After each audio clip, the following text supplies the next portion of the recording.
What up, what up? Welcome back to my channel. If you're brand new around these parts, I wanted to welcome you to my channel and ask you to subscribe and hit the notification bell. I want to jump right in, but before I do, I want to introduce my roommate's dog, Milo. So this video is going to be about the male characters in Insecure and 3 pieces of advice that I want to give them. The way this video even came about is because I was binge watching the entire series Insecure before it came back for, its latest season. And I was just thinking about the male characters, and I was thinking about the writers in the writer's room, because I feel like they've done a lot of work to give us a lot of critique on male culture and the ways that males engage emotions or don't engage emotions, the ways males engage women. And I think there is so much conversation to be had around that. And I personally have not really seen that much conversation about it from other males. So I wanted to make this video to highlight some of the critiques in the writing of male culture, and also just talk to like some of the male characters in the show, and kind of talk about like emotional intelligence. So the biggest piece of advice I would give to all of the male characters on the show is that you do not have to engage every single woman who shows you sexual interest or who shows you any interest whatsoever. I think that a lot of our elders, a lot of our male elders haven't really taught us that lesson, that just because a woman is attractive or just because a man is attractive and shows interest in you means that you have to engage. And this kind of goes into like these ideas that we have about gender and about black masculinity. Is like we always have to prove ourselves, we always have to prove our sexual prowess, or we always have to prove that, oh yeah, I could hit it, I have the opportunity to do so, so why not? What's the harm? What could happen? But it's like when you mature, you realize that you don't want to engage with just anybody. You become a lot more protective of your time and also of your energy and also of who you have sex with too. I don't want to demonize being sexually free or having lots of sex, but I do want to talk about male culture, and especially in this show Insecure, and how so many of the men just engage with women because they can. So yeah, this kind of like eases me on into my next point of advice that I would give to the men of Insecure, and also men generally. It's like you have to pay attention to how people engage you. Does this person see me as a human being, and are they engaging with me as a human being and my personality, or do they just see me as like a thug, or do they see me as just like a big black man who's manly and has a big,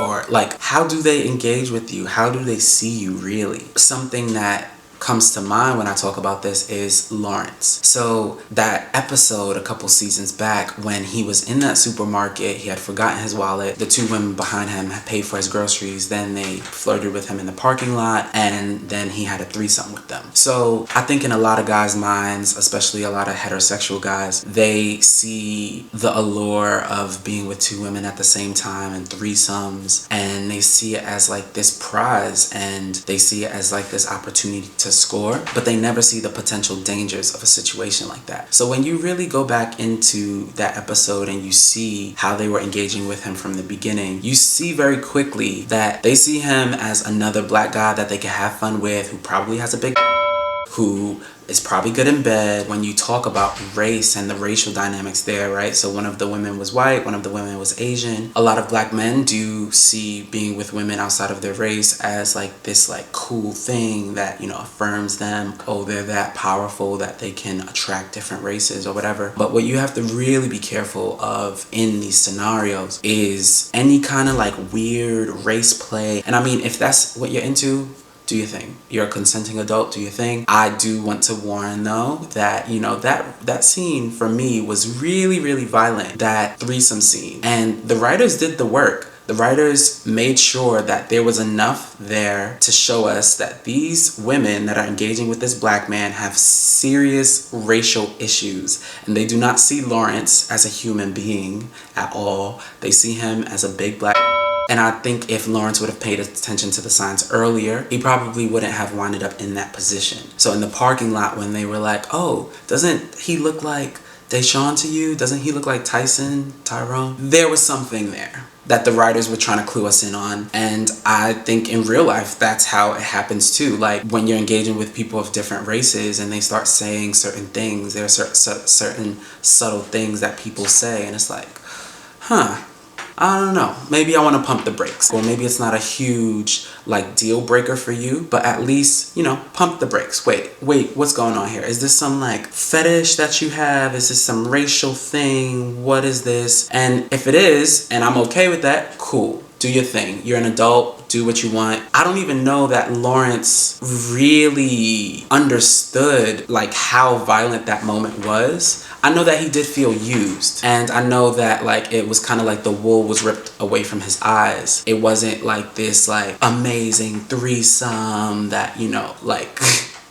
that there's this idea about like, oh, it was mind-blowing, it was just this incredible experience. He didn't feel that way. That's what they showed us. But I don't know if he really, you know, felt the gravity of all of those moments. But, you know, everybody's different. He doesn't have to. Maybe it didn't bother him, so maybe it's not a big deal to him. But it would be nice if men were given these lessons or given these warnings about like, you know, some of the things that can occur, some of the things that can happen. This brings me to my last piece of advice. I would recommend that men try to steer clear from women who are incredibly judgmental or incredibly harsh. This would probably go to a lot of the men that Molly engages with. Molly is incredibly harsh and incredibly judgmental and mean for, you know, no reason a lot of times. And as men, once again, a lot of us are encouraged to just, you know, engage with any attractive women who shows us interest. Protect your peace, king. What I would say with all of this advice that I've been giving is reciprocate that too. So you don't want a woman to be judgmental, you know, and nasty and harsh and mean for no reason. Well, you know, you shouldn't be that way either. You don't want a woman who's going to objectify you or treat you like a thug or a piece of meat. Maybe you shouldn't treat women like a piece of meat or treat them like, you know, sexual objects, you know? So I think it's like, it goes